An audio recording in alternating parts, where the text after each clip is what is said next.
읽었던 말씀을 중심으로 맥주 성령의 결실이라고 하는 제목으로 함께 말씀의 은혜를 나누겠습니다. 지난주에 이제 사도행전의 말씀이 거의 1년 반에 걸쳐서 마무리되었죠.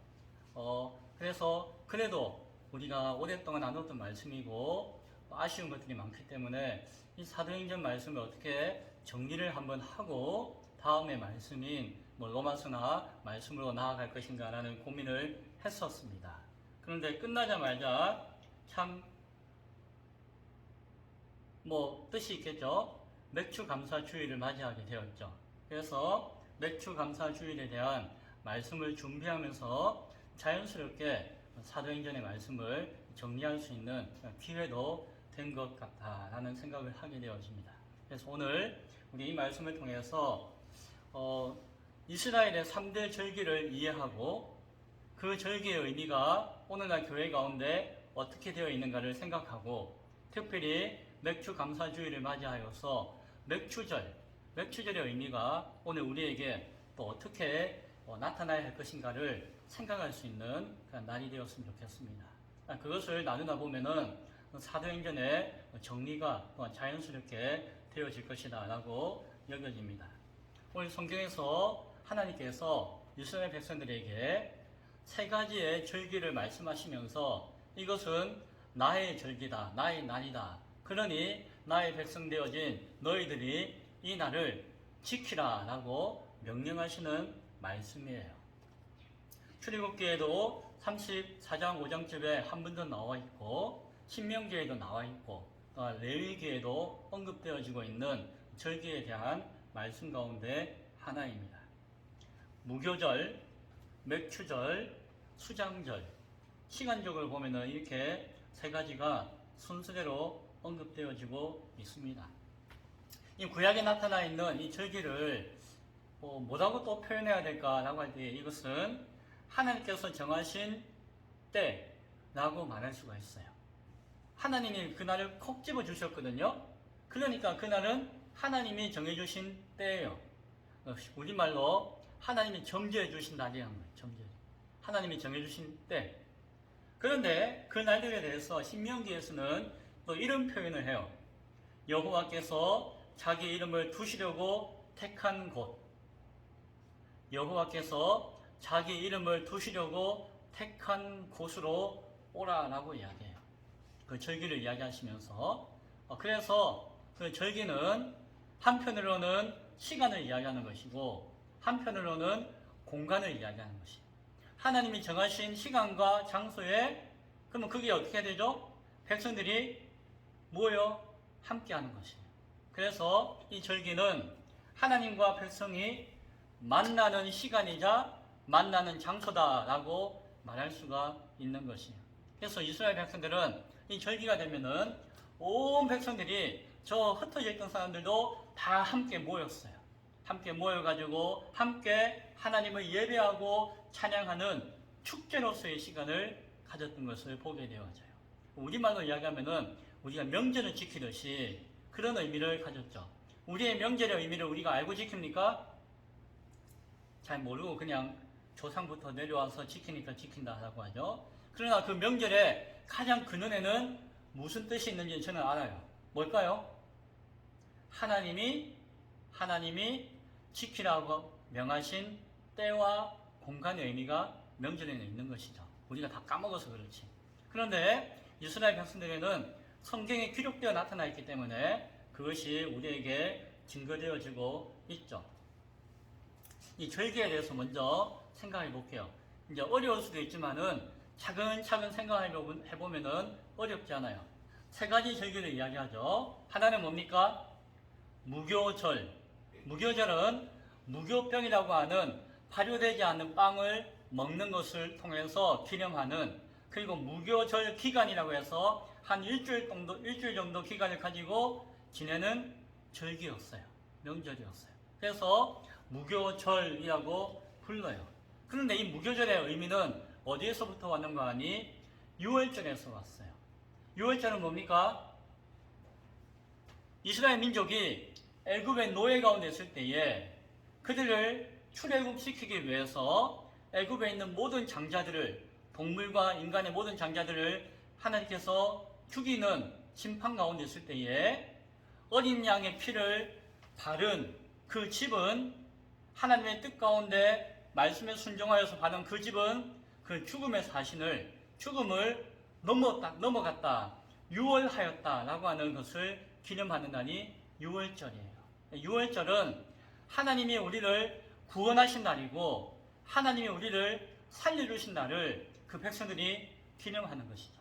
그리고 이 유월절을 기념하면서 이 유월절 그 다음 날을 무교절이라고 하는 것이죠. 그러니까 유월절부터 그 다음 날부터 일주일 동안을 이제 누룩을 숫지 않는, 발효되지 않는 떡과 음식을 먹으면서 그 유월절의 의미를 되새기는 것이었어요.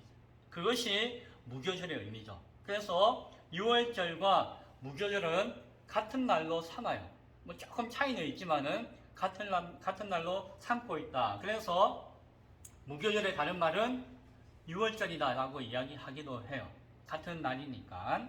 그날의 의미는 결국 우리를 구원하신 하나님의 은혜를 기념하는 날이고, 우리의 구원이 이제 시작되었다라고 하는 시작을 알리는 날의 의미가 유월절 그리고 무교절에 있다라고 하는 것을 기억할 수 있기 바라요. 여기서 하나 더 기억해야 되는 것은 초실절이에요. 유월절, 무교절을 또 다른 말로 초실절이라고 부르기도 해요. 초실절은 처음 열매를 맺은 날이라는 의미가 있죠. 정확하게 따지면은 이 유월절 지나고 무교절 기간 가운데 일주일이니까 한 날은 주일이 있을 거잖아요. 안식 후 첫날 주일이 있죠. 그 주일에, 그 날에는 초실절이라고 명령하였어요. 그때쯤에 이스라엘 민족의 처음 결실이 맺혀지는 때였기 때문에 보통 볼이라고 하는데 미릴 수도 있는 것이에요. 계절마다. 그때 그것을 온 나라와 백성들이 하나님 앞에 대표해서 나라와 민족의 이름으로 하나님께 제사드렸던, 하나님께 예배했던 날이 초실절이에요. 그래서 유월절, 무교절, 그리고 그 기간 안에 있었던 초실절이 같은 의미다, 같은 날로 삼는다라고 하는 것을 기억할 수 있기 바랍니다. 이것은 무엇이라고요? 구원의 시작. 그러나 이 초실절은 나중에 무엇으로 이어지는 거 아니? 부활절로 이어져요. 예수님의 부활절. 같은 의미죠. 예수님도 부활의 첫 열매가 되셨잖아요. 그리고 또한 이제 몇 주전을 지나가고 수장절 혹은 장막절 혹은 초막절이라고 하는 절기가 있었어요. 아이고 복잡하네요. 이날은 이제 우리가 흔히 이야기하는 추수감사절의 날이에요. 우리말로 이야기하면 추석이에요. 추석. 온 1년 동안의 결실들, 특별히 이날은 처음에 초실절은 그 곡식을 이야기한다면은 이때는 모든 열매를 다 포함하는 것이에요. 포도 같은 것, 그리고 그 열매 이외에 하나님이 주신 모든 것, 1년 내내 지켜주신 모든 것에 대해서 감사하는 날의 의미를 가지고 있어요. 수장절은 그 수확한 것들을 모아서 저장한다는 의미가 있는 것이에요. 수확한다는 의미가 수장절이라고 하는 의미가 있고, 그리고 그 기간 가운데 이스라엘 백성들이 광야에서 출입하고 난 다음에 40년 동안 살았잖아요. 그걸 교회 시대에 비교하는데, 가나안 땅의 구원의 완성을 이루기 직전에 40년 동안의 광야 생활 가운데 하나님이 입히시고 지키시고 도우시고 함께 하셨다는 사실을 기념하기 위해서, 이제 가나안 땅에 들어가고 난 다음에 그때 우리가 힘들었지, 그러나 그 가운데 하나님의 은혜가 함께했지 라고 하는 것을 추억하며 기념하는 그 기념의 의미가 그 기간에 있었던 거예요. 수장절 기간 가운데. 그래서 그 기간에 또 다른 이름을 붙였는데 뭐라고 붙이는 거 아니? 초막절. 광야에서는 텐트 치고 살았잖아요. 집이 없었잖아요. 그러니까는 광야에서 텐트 치고 초막을 짓고 살았던 그때에 하나님을 기억하자라는 의미에서 초막절이라고 하는 이름을 붙이는 것이, 같은 말로 장막절이라고 부르게 해요. 초막이나 장막이나 텐트를 이야기하는 것이에요.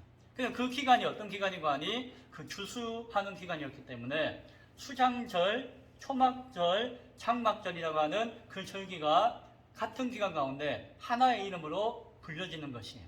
각각의 이름이 불려지는 그 이유는 조금씩 다르지만 그 기간은 똑같아요. 추석날이 우리로 따지면은 초막절이요, 장막절이요, 그 수장절이 되는 것이. 그날에는 초막을 짓고 하나님을 기념하고 감사하는 날도 되어지고 또 1년 내내 주신 것들에 대해서 하나님 앞에 그 예배를 드리면서 감사하는 날이 무슨 절이다?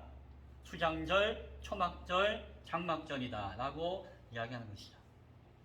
이 날의 의미도 오늘날로 따지면은 교회 시대 가운데 함께 하시는 하나님을 찬양하는 날이에요. 이 교회 시대에는 하나님이 성령으로 우리 가운데 역사하고 계시잖아요. 그래서 성령으로 함께 하신 하나님의 은혜를 기억하며 마지막 결실을 이루실 분, 마지막 심판과 마지막 하나님 나라를 완성하실, 구원을 완성하시는 하나님을 찬양하는 날이다 라고 바라보는 날이다 라고 우리는 생각할 수가 있는 것입니다. 그리고 이제 오늘 주인공의 날이라고 할 수 있는 맥추절이 있죠. 오늘 성경은 맥추절을 수고하고 뿌린 곡식에 첫 열매를 거두는 날이다 라고 하는 설명을 하고 있는데, 다른 성경에서 보면은 이 맥추절을 맥추의 초실절이라고 불러요. 그러니까 오늘 이 첫 열매를 거두는 날 하니까는 초실절이 맞는 것 같은데, 초실절의 의미는 두 가지가 있는데, 하나는 앞서 6월절 무교절 기간에 초실절이 있었죠. 그것 이외에 또 다른 의미에서 초실절이라고 부르는 날이 맥추절이라는 것이. 근데 이 날은 성경에서 구별해서 이야기하기를 맥추의 초실절이라고 구분해서 말하기도 해요. 그래서 이 날을 우리는 앞에 있는 초실절과 구분해서 맥추의 초실절이라고 부르기도 하고, 또 다른 이름은 칠칠절이라고 불러요. 칠칠이 뭐죠? 7749. 그래요. 그 초실절부터 49일이 지난 날이라 해서 7749에서 77절이라고 부르는 것이죠. 그러니까는 그 초실절이 있기 때문에 이 77절이 있는 것이죠. 맥추절은 그냥 초실절이 아니라 맥추의 초실절이고 다른 말로 77절이라고 불러요. 그런데 이 날을 또 다른 이름을 불러요. 뭐라고요? 50일이 지난 날이요.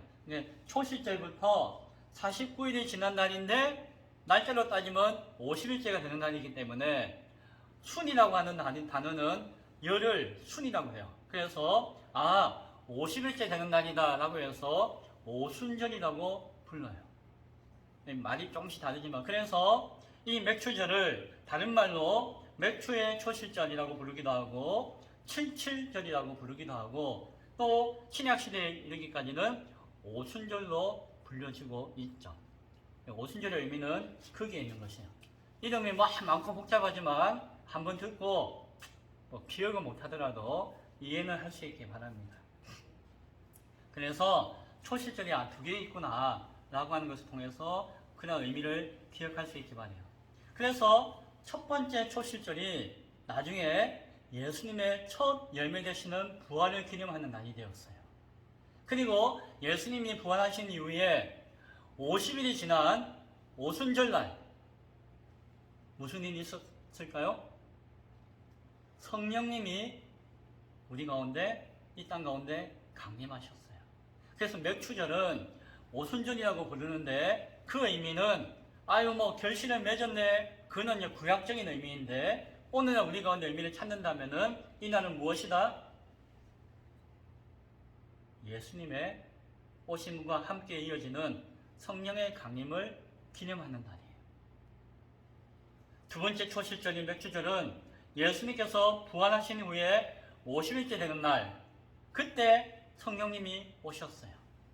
내가 이제 승천하고 난 다음에 또 다른 보혜사, 너희를 보호하고 지키고 은혜 가운데 함께 하실 하나님이 오시는데, 그 하나님은 성령 하나님이시다. 그 성령님이 너희와 함께함으로 말미암아 내가 함께하지 못했던 더 귀한 것들을 너희와 함께 이루실 것이다 라고 해요. 그래서 오늘 사도행전 2장 읽었던 말씀 가운데서 오순절날이 되었고, 온 성도들이 기도하는 가운데 성령께서 이 땅 가운데 처음으로 강림하여 역사하시는 것입니다. 물론 성령님은 삼위 하나님의 한 분이시기 때문에 하나님이 동행하시고 창조하시는 그 순간부터 늘 함께 하셨죠. 그러나 인간에게 계시되어 눈으로 바라보고 경험하여서 인식되어지는 그 첫 시간은 오순절날 강림하신 성령님이 처음이었어요. 그래서 그날 되어지면은 뭐 방언을 했네, 뭐 불같은 역사가 나타났네, 뭐 이런 여러 가지 현상들에 대해서 이야기하지만 그 현상들이 중요한 것은 아니에요. 그 현상이 중요한 것이 아니라 무엇이다? 인간이 경험할 수 있도록, 인간이 체험할 수 있도록, 인간이 인식할 수 있도록 성령님이 이 땅 가운데 강림하셨다라고 하는 것이 중요한 사실이에요. 그래서 무교절 6월절은 예수님의 첫 부활의 열매가 되심을 나타나는 부활절로 우리가 이어져서 지키고 있고, 뭐 절기를 지킬 필요는 없어요. 그러나 부활절로서 그 의미를 우리가 지키고 있는 것이 오늘날 교회는. 그리고 수장절, 초막절은 하나님이 우리에게 주신 그 은혜와 구원의 감격에 기뻐하며 찬양하는 날로서 어떻게 지키나요? 추수감사절로 지켜요. 그래서 우리는 뭐 초막절이나 이런 걸 지킬 필요가 없고 추수감사절로서 초막절과 수장절의 의미를 지키는 것이에요. 그리고 오늘 맥추절, 오순절은 성령께서 강림하셨고 성령의 강림하심으로 말미암아 이 땅 가운데 무엇이 세워졌다? 예수님이 약속하신 교회가 세워지게 된 것이죠. 그리고 그 교회 가운데 성령의 열매가 나타나게 되어졌어요. 그래서 맥추절, 오순절은 사실은 뭐 맥추 감사주의하고 지키는 것은 조금 시대에 안 맞아요. 그래서 이런 절기를 지키는 것이 좀 이상하지만 뭐 교회가 전통적으로 지켜왔기 때문에 우리가 함께 지키고 있지만 이 날의 의미는 무엇이다? 교회 가운데 역사하시는 성령님을 바라보고 교회 가운데 이루신 성령의 열매를 사모하고 그 성령의 열매와 성령의 임재하심과 성령의 충만하심을 우리가 소원하며 바라보는 날이 맥주감사주일이 되어야 하는 줄로 믿습니다. 이게 정말 중요해요. 그래서 맥주감사주일이지만 어떤 분은 교회가 뭐 추수감사주일에 헌금하라고 하더만 또 맥주감사주일에도 헌금하라고 하고 이 헌금하려고 자꾸 날짜 만든 거 아닙니까? 라고 하지만 그게 아니에요. 물론 그렇게 악용되어지는 경우도 있지만은 그게 아니라 교회 가운데 함께 하시는 날. 그래서 사실은 6월절은 구원이 시작되어진 날이에요. 그것을 감사하고 기뻐하는 날이고 맥주절은 교회가 이루어지고 있는 과정이에요. 교회가 광야 40년과 같이 이 땅에서 유지되어지고 세워지고 지탱되어지는 과정을 기뻐하고 찬양하는 날이에요. 이 안에 무엇이 필요하다? 성령의 임재하심과 성령의 도우심과 성령의 열매가 필요한 것이에요. 그리고 추수감사절이라고 했지만 사실은 수장절과 장막절은 이제 구원의 완성을 의미하고 기념하는 것이죠. 구원의 역사를 쭉 나타내는 것이 이 절기 가운데 나타내는 것이고 우리가 그것을 바라봐야 되는 것이에요. 무슨 날을 정해서 날을 지키고 하는 것은 좀 구약적인 의미이고 예수님 안에서 그 날의 의미를 우리의 신앙과 삶과 구원의 역사를 통해서 고백하는 그런 절기가 우리 가운데 있는 줄로 믿습니다. 그렇다면 이제 정리하는 의미에서 오순절 교회에 나타난 성령의 열매를 우리가 바라보잖아요. 사도행전 2장의 말씀을 통해서. 그렇다면 오늘 추수감사절, 즉 또 다른 오순절을 맞이한 오늘 우리가 무엇을 소망하며 바라보아야 할 것인가를 세 가지 열매를 통해서 살펴보길 원해요. 첫 번째 열매는 성령님은 인간의 전인격적인 변화를 맺게 하세요. 전인격적인 변화. 인격이 온전히 되어야 된다는 거예요. 그것을 성령께서 주시고 그것을 맺게 하신다라고 하는 것을 기억해야 됩니다. 하나님이 사람을 변화시킬 때에 성령을 통해서 변화시켰어요. 하나님의 역사가 성령을 통해서 우리 가운데 내주하시고 내주하시는 성령께서 우리를 변화시켜 주세요. 예수님께서 제자들에게 예루살렘을 떠나지 말고 위로부터 오는 능력을 힘입으라 라고 말씀하셨어요. 성령님을 이야기하는 것이에요. 그 성령님이 우리를 변화시키는 능력이 되신다라고 이야기하는 것이에요. 사도와 함께 모이사 그들에게 분부하여 이르시되 예루살렘을 떠나지 말고 내게 들은 바 아버지께서 약속하신 것을 기다리라. 너희들이 이제 나의 제자가 되었다면은 너희가 변화되어야 한다는 것이에요. 예전의 성품, 예전의 모습, 예전의 삶 그대로 구원의 자녀로서 온전치 못하기 때문에 너희의 인격이, 너희의 삶이 예수 믿는 자로서, 예수의 제자로서 온전히 변화되는 모습이 필요하다는 것이죠. 근데 그 변화의 주체가 누구시다? 성령님이시다는 것이죠. 아니 내가 뭔가 좀 잘해볼게요, 내가 착하게 살아볼게요가 아니라, 내가 나를 변화시키는 것이 아니라 그 변화는 누구로부터 오는 것이다? 성령님으로부터 오는 변화를 너희가 기다리면 성령께서 오시면 우리를 변화시켜 주신다라고 하는 것이죠. 새로운 피조물이 되게 하신다는 것이죠. 우리가 걷는다는 것도 성령께서 오셨기 때문에 가능한 것이다 라고 하는 것이죠. 우리가 성령으로 충만하다 라고 하는 것도, 성령의 능력을 힘입는다 라고 하는 것도 우리의 변화를 전제로 하고 있는 것이에요. 무슨 변화? 인격의 변화. 예수 믿으면서 옛날에 막 욕하고 욕심부리고 자기만 알고 막 다른 사람 미워하고 저주하고 했던 그 성품과 그 모습이 그대로 남아있으면은 나는 예수 믿는 사람일까요? 아닐까요? 물론 하나님의 특별한 은혜가 있겠지만 오늘 말씀에 근거하면은 아닐 수가 있어요. 왜? 아직 변화되지 못했다는 것이죠. 아유, 그럼 목사님, 제가 오늘부터 착하게 살게요. 아유, 근데 욕도 안 하고 착하게 살게요. 그렇게 한다고 해서 될까요? 안 돼요. 내가 욕 안 하려고 해서 욕 안 할 수 있나요? 내가 착하게 살려고 해서 착하게 살 수 있나요? 아니에요. 그건 기만이에요. 자기 속이는 거예요. 안 하는 척 하는 거지, 속을 욕도 하고 있고 미워하고 있고 하는 것이. 그 변화는 어떻게 오는 것이다? 성령께서 주시는 변화예요. 내가 막 어떻게 한다고 되는 것이 아니라 성령이 내한테 오시고 성령이 내주하시면 성령님은 나의 인격과 삶을 변화시켜 주세요. 그래서 우리가 내가 예수 믿는 사람으로 온전히 살기 위해서는 내가 아이고 착한 일 많이 하고 이게 중요한 것이 아니라 무엇을 강구해야 될까요? 성령의 충만함을 강구해야 돼요. 성령께서 내 안에 충만하게 역사하시면 내 안에 나도 모르게 맺혀지는 것이 있어요. 열매예요, 열매. 그래서 성경은 성령의 열매다라고 이야기해요. 갈라디아서 5장에서는 성령의 열매를 이렇게 설명해요. 사랑과 희락과 화평과 오래 참음과 자비와 양선과 충성과 온유와 절제니라고 이야기해요. 야, 이런 거 다 가지고 있으면은 완전 성인군자 가운데 성인군자, 최고의 사람이 되겠죠. 이것은 내가 할 수 있는 것이 아니라 성령께서 내주하시면은 성령이 내주하시는 그 증거의 열매가 내 안에 맺혀지는 것이에요. 어떤 사람은 하루아침에 수박 덩어리 같은 게 쿵 하고 맺혀질 수도 있겠지만 어떤 사람은 10년, 20년 지나도 앵두 열매같이 맺혀질 수도 있어요. 그거는 나에게 달린 것이 아니라 성령께서 내주하시는 은혜 가운데 있는 것이죠. 그러나 중요한 것은 그 열매가 필요해요. 그 열매가 있다는 것은 뭐죠? 내가 변화되었다는 것이죠. 내가 거듭났다는 것이죠. 내가 구원받았다는 것이죠. 성령께서 우리 가운데 충만하게 역사하셔서 그 성령의 열매가 우리 가운데 맺혀질 수 있기를 소원합니다. 두 번째, 성령은 교회를 통해서 사랑의 열매를 맺게 하세요. 성령을 다른 말로 사랑의 영이다 라고 이야기할 수가 있어요. 우리가 이야기하는 생각하는 사랑과의 개념과 성경이 이야기하고 있는 사랑의 개념은 조금 다를 수가 있겠지만 성령께서 오순절날 제자들에게 임하자 그 제자들의 삶의 인격이 변화되었어요.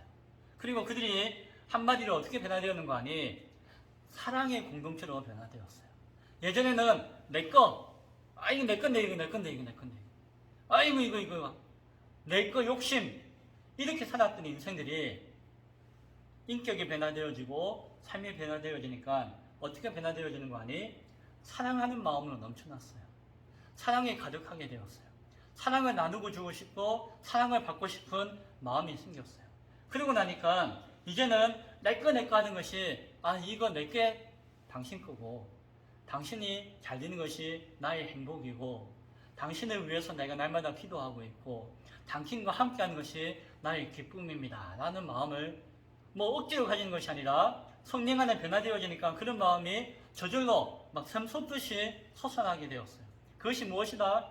사랑이다 라고 우리는 말할 수가 있는 것이에요. 이 사랑은 내가 어떤 사람을 사랑하는 것이 아니라 하나님이 나를 사랑하시는 그 사랑에 근거한 것이에요. 그래서 예수님이 나를 위해서 십자가에 달려 죽으셨구나. 예수님이 십자가에 달려 죽으신 그것이 나를 향하신 사랑이었구나 라고 하는 것을 깨닫게 되어지고, 나도 내 형제를, 내 이웃을, 이 교회를 사랑하는 마음은 딴 게 아니라 예수님의 그 사랑이 나에게 전염되었고, 내가 그 사랑 가운데 이런 마음을 가지게 되었구나 라고 하는 것을 깨닫게 되는 것이에요. 성령은 교회로 하여금 이 사랑의 열매를 맺게 하는 것이에요. 그리고 그것을 누리게 하는 것이에요. 누군가 사랑해 본 적이 있나요? 있죠? 사랑하면 좋아요, 안 좋아요? 좋아요. 사랑하면 아픈 것도 없고 밥 안 먹어도 배부르고 사랑하면 기뻐요. 하물며 강아지라도 사랑해가지고 아이고 하면서 얼마나 기쁜지 몰라요. 사람한테 사랑 못 받는 사람들이 개나 고양이 키우는 경우는 참 많아요. 어떻게 하려고? 내가 사랑을 주고 사랑을 받기 위해서. 사람은 사랑을 받아야지 행복한 존재가 아니라 사랑을 주어야지 행복한 존재예요. 이 사랑이라고 하는 것은 마치 샘물과 같아가지고 샘물을 퍼내면 어떻게 될까요? 저 방아다리 약수처럼 먹어도 계속 솟아나는 것이에요. 그런데 안 먹고 그대로 뚜껑 덮어놓으면 어떻게 될까요? 네, 사랑의 샘물이 썩어버리고 언젠가는 말라버려요. 참 신기하죠? 그래서 사랑은 딴 데 가져와서 나한테 퍼넣는 것이 아니라 내가 가지고 있는 사랑을 나누어주는 것이 참 사랑이에요. 근데 그것이 어떻다? 정말 기뻐요. 방아다리 약수품 마시면은 이야 시원하다 맛있다 위도 튼튼해지고 하는 기쁨처럼 사랑을 나눠주고 하면은 사랑이 계속해서 샘솟아가지고 내가 기뻐지는 것이에요. 왜? 그 사랑은 성령께서 주시는 인격과 삶에 변화되어지는 영원한 사랑이기 때문에. 따라서 사랑의 열매를 맺은 사람은 교회를 사랑할 수 있게 되어져요. 교회를 사랑할 수 있게 된다는 것은 교회는 예수님의 몸이에요. 예수님을 사랑하기 때문에 그 증거로 교회를 사랑하는 것이에요. 오늘날 교회의 문제가 너무너무 많아요. 이 땅의 교회는 병들었는지 몰라요. 그러나 교회 자체는 예수님의 몸이에요. 그래서 이 땅의 교회를 위해서 기도하고 몸부림쳐야 되는 것이에요. 이 교회를 우리가 포기할 수가 없어요. 아이고 이 망해버릴 교회, 아이고 이 못난 교회, 이 참 못난 교회, 이건 다 없애버리고 다시 만들자, 그렇게 할 수가 없는 것이에요. 그런 마음을 가지는 것은 어찌보면 악한 마음이에요. 성령의 사람은 그럼에도 불구하고 그 교회를 위해서 눈물 흘리며 기도해야 되는 것이에요. 내가 교회이기 때문에 내가 몸부림치고 내가 예수의 인격으로 변화됨으로 말미암아 정말 바닷가 모래 중에 하나일 줄 몰라도 이 교회를 온전케 하는데 내가 던져져야 하는 것이에요. 그것이 교회를 사랑하는 마음과 성도의 모습인 것을 기억할 수 있기 바랍니다. 사도 바울이 이야기했죠.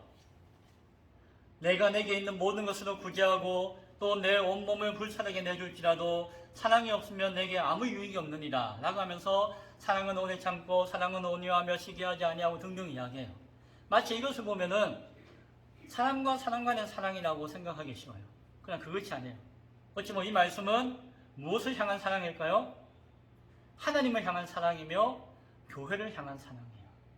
때로는 인내해야 하고 때로는 오래 참아야 하고 때로는 불의한 것을 기뻐하지 아니하고 때로는 진리와 함께 기뻐하고 때로는 악한 것을 물리치고 무리하고 한 것들을 행하지 아니하는 것들. 교회가 그 모양이 하더라도 그럼에도 불구하고 그렇게 하지 않고 함께함으로 말미암아 그 교회를 사랑하는 것을 의미하고 있는 것이에요. 사랑은 그 인격의 완성이고 완성된 인격의 열매다라고 이야기해요. 성령의 임재하심은 성령의 인격의 영이신 성령의 그 인격을 하나님의 인격을 예수님의 인격을 우리가 경험하는 것이죠. 그리고 그 열매를 만들고 결실하는 것이에요. 그것이 이 땅 가운데 교회가 존재하는 이유인 것이죠. 그러할 때에 그 열매를 바라보고 많은 하나님을 알지 못하는 백성들이 교회를 통해서 하나님을 바라볼 수가 있는 것이죠. 세 번째, 성령은 사명의 열매를 맺게 하세요.